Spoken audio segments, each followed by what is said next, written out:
ನನ್ನ ಹೆಸರು ಅವ್ವಾರ್ ಮಂಜುನಾಥ್, ಬಳ್ಳಾರಿ ಜಿಲ್ಲಾ ವಾಣಿಜ್ಯ ಮತ್ತು ಕೈಗಾರಿಕಾ ಸಂಸ್ಥೆ ಅಧ್ಯಕ್ಷರಾಗಿದ್ದೇನೆ. ನಮ್ಮ ಮಾಧ್ಯಮದವರಿಗೆ ನಮಸ್ಕಾರ.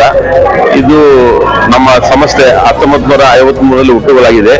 ಈ ಸಮಸ್ಯೆಯಲ್ಲಿ ಎಲ್ಲ ಹಿರಿಯರು ಈ ಸಮಸ್ಯೆಯನ್ನು ಬಹಳ ಬೆಳೆಸಿದ್ದಾರೆ. ನಾನು ಸತತ 20 ವರ್ಷದಲ್ಲಿ ಸಮಸ್ಯೆಯಲ್ಲಿ ಇದ್ದೀನಿ. ನಾನು 10 ವರ್ಷ ಖಜಾಂಚಿಯಾಗಿ ಸೇವೆ ಸಲ್ಲಿಸಿದ್ದೀನಿ, ಉಪಾಧ್ಯಕ್ಷನಾಗಿ ಸೇವೆ ಸಲ್ಲಿಸಿದ್ದೀನಿ. ಇವತ್ತು ನನಗೆ ಆ ಭಗವಂತ ಅಧ್ಯಕ್ಷನಾಗಿ ಆಶೀರ್ವಾದ ಮಾಡಿದ್ದಾನೆ.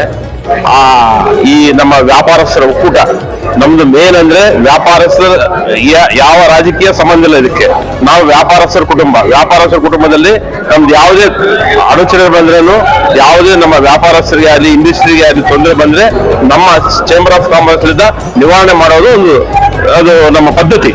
ಆ ಪದ್ಧತಿಯಿಂದ ನಾವು ಚೇಂಬರ್ ಆಫ್ ಕಾಮರ್ಸ್ ಮುಂದುವರಿತಾ ಇದ್ದೀವಿ. ನಾವು ಸತತ ಇವತ್ತು ಚೇಂಬರ್ ಆಫ್ ಕಾಮರ್ಸ್ ಅಂದ್ರೆ ಬಹಳ ಬಳ್ಳಾರಿಯಲ್ಲಿ 2ನೇ ಸ್ಥಾನದಲ್ಲಿದೆ. ನಮ್ಮ Ballari district chamber of commerce ಇಡೀ ಕರ್ನಾಟಕದಲ್ಲಿ 2ನೇ ಸ್ಥಾನದಲ್ಲಿದೆ. ಯಾಕಂದ್ರೆ ನಾವು ರೈತರನ್ನ ಊಟ ಮಾಡಿದ್ದೀವಿ, ಪ್ರತಿನಿತ್ಯ ರೈತರಿಗೆ ಊಟ ಇಡ್ತಾ ಇದ್ದೀವಿ, ಪ್ರತಿನಿತ್ಯ ಹಾಸ್ಪಿಟಲ್ ಮಾಡಿದ್ದೀವಿ, ಪ್ರತಿನಿತ್ಯ ಬಡವರಿಗೆ ರೈತರಿಗೆ ಬೇಕಾದಷ್ಟು ವಸತಿ ಮಾಡಿದ್ದೀವಿ, ಮತ್ತೆ ಅವರಿಗೆ ಮೆಡಿಸಿನ್ ಫ್ರೀ ಟ್ರೀಟ್ಮೆಂಟ್ ಕೊಡ್ತಾ ಇದ್ದೀವಿ, ಮತ್ತೆ ಸ್ಕಿಲ್ ಡೆವಲಪ್ಮೆಂಟ್ ಕಾಲೇಜ್ ಮಾಡಿದ್ದೀವಿ.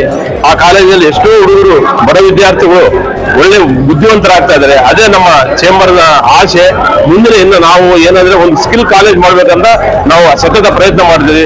ಸರ್ಕಾರಕ್ಕೆ ಒತ್ತಾಯ ಮಾಡ್ತಾ ಇದೀವಿ. ಸರ್ಕಾರ ನಮಗೆ 2 ಎಕರೆ ಸ್ಥಾನ ಕೊಟ್ಟರೆ ನಾವು ಒಳ್ಳೆ ಸ್ಕಿಲ್ ಡೆವಲಪ್ಮೆಂಟ್ ಕಾಲೇಜ್ ನಿರ್ಮಾಣ ಮಾಡ್ಬೇಕಂತ ಈ ವ್ಯವಸ್ಥೆಯಿಂದ ನಾವು 100% ಮಾಡ್ತೀವಿ ಅಂತ ಈ ನಿಮ್ಮ ಮಾಧ್ಯಮ ಮೂಲಕ ನಾನು ತಿಳಿಸ್ತೇನೆ. ನಂದು ಮುಂದಿನ ಗುರಿ ಒಂದೇ, ನಮ್ಮ ಚೇಂಬರ್ ಆಫ್ ಕಾಮರ್ಸ್ಗೆ ಹಿರಿಯರು ಮಾಡಿದಂತ ಈ ಚೇಂಬರ್ಗೆ ನಾನು ಸರ್ಕಾರದಿಂದ ಒತ್ತಾಯ ಮಾಡಿ 1-2 ಎಕರೆ ಜಮೀನನ್ನ ನಾವು ಇದು ಮಾಡಿ ಹೆಂಗನ ಆ ಪರ್ಮಿಷನ್ ತಂದು ಸರ್ಕಾರ ಅದನ್ನ ನಾವೇನು ಫ್ರೀ ಕೇಳ್ತಾ ಇಲ್ಲ. ಸರ್ಕಾರದ ಏನು ಅವ್ರದ್ದು ಮಾಮೂಲು ರೇಟ್ ಇರ್ತದೆ ಆ ರೇಟ್ನಲ್ಲಿ ನನಗೆ 2 ಎಕರೆ ಕೊಟ್ರೆ ಆ ಸ್ಕಿಲ್ ಡೆವಲಪ್ಮೆಂಟ್ ಕಾಲೇಜ್ ಮಾಡ್ಬೇಕಂತ ಒಂದು ಆಸೆ ಇದೆ.